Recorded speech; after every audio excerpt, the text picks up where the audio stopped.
6 जनवरी 1978 की सुबह ईरान की राजधानी तेहरान में सूरज अभी निकला नहीं था और सरकारी अखबार इत्तलात के एक लेख ने पूरे देश में बारूद का काम किया। उस लेख में देश के सबसे बड़े धार्मिक नेता आयतुल्लाह रुल्लाह खुमैनी को ब्रिटिश एजेंट और अनैतिक कहा गया था। इस एक सुर्खी ने वो चिंगारी सुलगाई जिसने 2500 साल पुरानी राजशाही को राख कर दिया। नमस्कार, मैं हूं शाश्वत सिंह दर्पण और आप देख रहे हैं हमारा विशेष कार्यक्रम वो पुराने दिन। आज हम सफर करेंगे उस ईरान का जो एक समय आधुनिकता का चेहरा था, लेकिन एक ऐसी क्रांति आई जिसने उसे दुनिया का पहला इस्लामी गणराज्य बना दिया। कहानी शुरू होती है प्रथम विश्व युद्ध से, पहले वर्ल्ड वॉर से, जब ब्रिटेन फारस यानी पर्शिया को अपना गुलाम बनाना चाहता था। तब सेना के एक निडर जनरल रेजा शाह ने कमान संभाली। 1925 में उन्होंने पहलवी राजवंश की नींव रखी। रेजा शाह का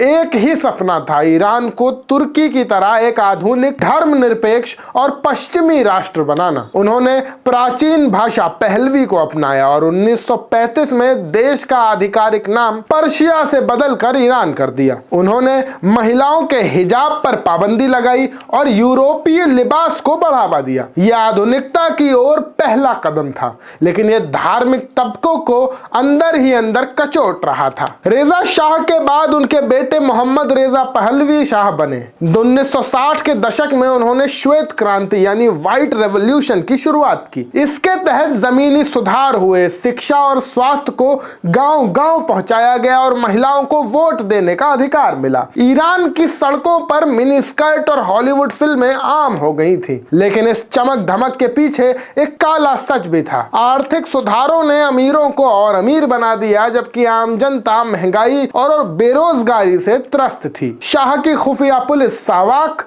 विरोध करने वाली हर आवाज को बेरहमी से कुचल देती थी। भ्रष्टाचार और पश्चिमी देशों खासकर अमेरिका के प्रति शाह की वफादारी ने जनता के गुस्से को चरम पर पहुंचा दिया। जब शाह के खिलाफ गुस्सा सुलग रहा था, तब एक नया नायक उभरा, आयतुल्लाह रुल्लाह खुमैनी। खुमैनी का एक दिलचस्प सिरा भारत से भी जुड़ता है। उनके दादा सैयद अहम मुसवी उत्तर प्रदेश के बाराबंकी जिले के रहने वाले थे, जो बाद में ईरान जाकर बस गए। खुमैनी एक कट्टर उलेमा थे। उन्होंने शाह की डिप्लोमेटिक इम्यूनिटी, अमेरिकी सैनिकों को ईरान अदालतों से छूट यानी डिप्लोमेटिक इम्यूनिटी का कड़ा विरोध किया। 1964 में उन्हें गिरफ्तार किया गया और फिर देश से निकाल दिया गया। 14 साल तक वे तुर्की, इराक और फ्रांस में निर्वासन में रहे, लेकिन उनके भाषणों के कैसेट ईरान के बाजारों में चोरी छिपे बिकते रहे और लोगों के दिलों में क्रांति की आग जलाते रहे। अब जानते हैं कि तख्ता पलट की शुरुआत कैसे हुई। जनवरी 1978 में अखबार वाले लेख के बाद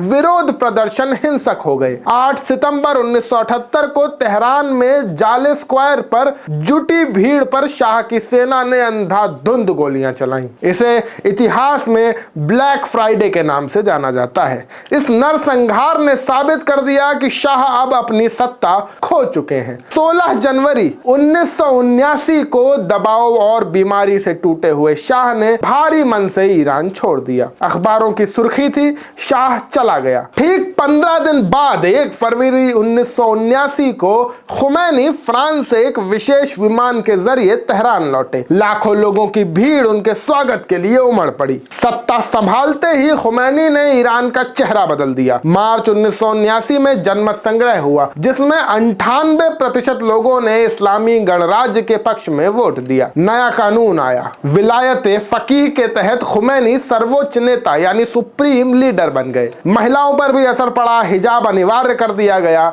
महिला जजों को बर्खास्त कर दिया गया और सार्वजनिक जीवन में पुरुषों और महिलाओं के लिए अलग अलग नियम बना दिए गए। इसी सब के बीच अमेरिकी बंधकों को भी एक संकट नजर आने लगा। क्रांति के कुछ ही महीनों बाद ईरान ईरानी छात्रों ने तेहरान में अमेरिकी दूतावास पर कब्जा कर लिया और 52 अमेरिकी राजनयिकों को 444 दिन तक बंधक बनाए रखा। 1979 की उस क्रांति ने मध्य पूर्व यानी मिडिल ईस्ट की राजनीति को हमेशा के लिए बदल दिया। जो ईरान कभी इजराइल और अमेरिका का सबसे करीबी दोस्त था, आज वह उनका सबसे बड़ा दुश्मन है। आज का तनाव ड्रोन हमलों और परमाणु संवर्धन तक पहुंच चुका है। ईरान के लोग आज भी अपनी उस गौरवशाली विरासत और वर्तमान के कड़े कानूनों के बीच एक संतुलन तलाश रहे हैं। सत्ता बदलती है, नियम बदलते हैं, लेकिन ईरान का इतिहास गवाह है कि यहाँ के लोगों ने हमेशा अपनी पहचान के लिए बड़ी से बड़ी कुर्बानियां दी हैं। ईरान की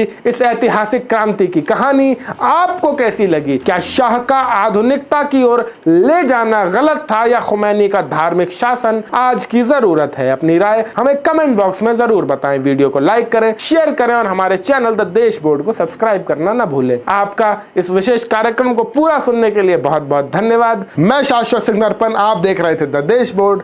जय हिंद, जय भारत।